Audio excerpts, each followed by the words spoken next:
So hi, my name is Zane Fisher. I'm the owner of Extraordinary Structures, and this is our Saltbox tiny house. Saltbox is it's a vernacular New England style of roof, and although we're out here in New Mexico, the defining feature is that it's an asymmetrical roof line. At this point, anytime you have that kind of asymmetrical peaked roof, it's usually referred to as a saltbox. In our case, we did it both for sort of architectural flair and also so that one side of the house would have exactly the right length for a standard solar panel. So the roof is set up to take a whole bunch of solar. So this is our kitchen. What we do is we like to do a single core sort of plumbing infrastructure wall so that your bathroom and kitchen are back to back. You're minimizing the amount of plumbing, and we're also using that to bias the weight inside the trailer for the best hauling characteristics. But we wanted kind of luxury too. One of the things that bugs me when I visit tiny houses is if they've got a sink that's too small, because I do a lot of cooking personally. So we wanted to have a nice big sink.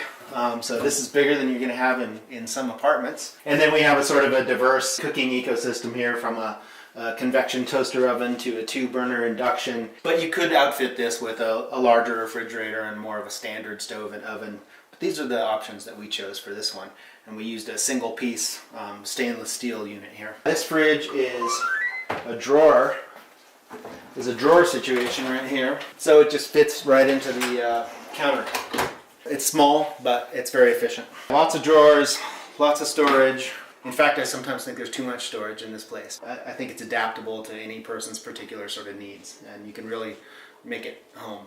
So the bathroom is, it's bound to be small, right? It's in a tiny house like this, but we wanted a different characteristic. We have sort of a Scandinavian wood cabin style interior going on, and we wanted to sort of, create a whole different environment. So we've got this bright white acrylic in here, which gives you a sort of a modern flair, but that's tempered with the same mesquite floors, and then this deep cedar Japanese ofuro style soaking tub. My partner Catherine built this as a little piece of luxury in a small room. So a bit of luxury and some brightness helps to make a small bathroom a lot more livable. This is a composting unit here, Swedish style. Yeah, this unit doesn't currently have holding tanks on it right now. So what you would do is either tie it into a septic, or depending on your location, use a gray water system or add a tank. If, for example, like this unit will end up spending its life probably in New Mexico. You can do gray water, but your kitchen water is considered black water. So what we have pre-installed on the kitchen sink is a valve. So you could direct it to a tank, or if you're not using food, you could direct it to a gray water system.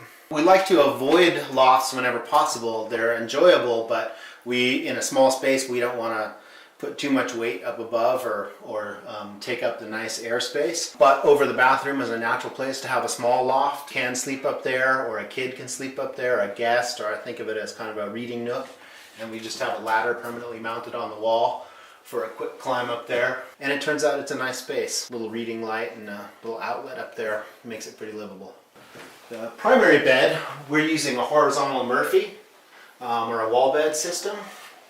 So it just comes down right here. So what we do is we move this little fold-up rocker out of the way, and our furniture actually rolls, so we can move it to the side. All right. Just bring it out here, and this guy is what actually ends up supporting your bed, so that they're not in your way when you get out of bed in the middle of the night. You don't end up kicking the furniture here. You've got a little reading light, outlets at bed height, then you're right next to the window. So for me, this is more enjoyable than a loft. What we do here at Extraordinary Structures is a panelized construction system. We do a computer model of anything that we're going to build. We break it into component sections, and then we use a CNC router or an automated system to carve out those panels in precise shapes and lock them together, kind of like Legos for big kids or something like that. So in this unit you can see the joints here, where each 2-foot wide panel connects to the next one. So once we've designed a structure, it actually assembles quite quickly. This little stove, it was invented for marine applications out of the Seattle area. So for fishing crews going out early who want to warm up, and it's a super efficient burn, in a very small package. So that's why we like this stove. It's really in here as kind of showing off that there's room for luxury even in a small space. Primary heating and cooling in this unit is done with a mini split, so you don't actually need heat, but it's pretty nice, especially in the winter. Get back from a day of skiing or snowshoeing or just hard work and be able to light up a little fire. Kind of adds that something special that makes you feel like tiny house living is a luxury rather than something that you're giving something up for. Is there anything you wish you would have done differently with this build? There are some small things, just in the ways we've configured some of the drawers. So I think we've changed some ideas about that. We've learned some lessons about how to run infrastructure in the most optimal ways, especially if we're not building the whole unit for someone, or if we're providing a shell, which is something that we do. How to make sure that it can work really well for electrical and plumbing trades. Part of that is the tiny configuration, and part of that is using a panelized construction system like we do. Overall, I think we're pretty happy. You know, we've got other floor plans that we're working on that are different, but this one has a lot of versatility in it for us. Where do you see the future of this? Do you see this as something that is going to be progressing for many years to come, or do you see this as something where it's going to be a niche, small market that's always been there, but now they're starting to become more aligned with the thought process of the tiny home living?